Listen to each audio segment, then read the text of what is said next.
Šef kijevske hunte Zelenski je na sastanku u Vašingtonu rekao ne svim predlozima američkog predsjednika Donalda Trumpa o rešavanju sukoba u Ukrajini, izjavi šef ruske diplomatije Sergej Lavrov u intervju za NBC. Putin je spreman da se sastane sa Zelenskim kada dnevni red bude spreman, ali on uopšte nije spreman, rekao je Lavrov u intervju. Kada je predsjednik Trump izneo svoja pitanja na sastanku u Vašingtonu, svima je postalo jasno da postoji nekoliko principa za koje Vašington smatra da moraju biti prihvaćeni, uključujući nestupanje Ukrajine u NATO i diskusiju o teritorijalnim pitanjima, ali Zelenski na sve to rekao ne, dodao je Lavrov. Zelenski ne govori u svoje ime, kaže on.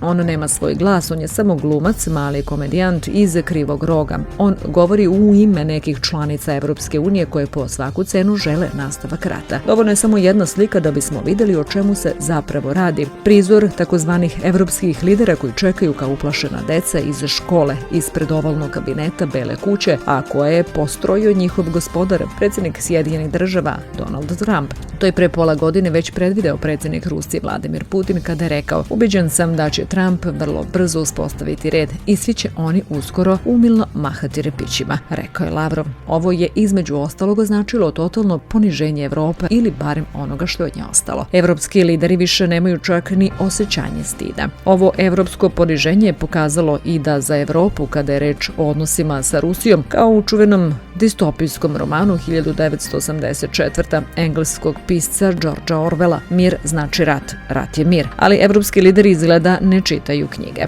Još 2014. godine, posle kijevskog Evromajdana, bilo je savršeno jasno da će, ukoliko Evropska unija nastavi sa pokušajima da preko Ukrajine destabilizuje Rusiju, Moskva snažno uzvratiti, rekao je Lavrov.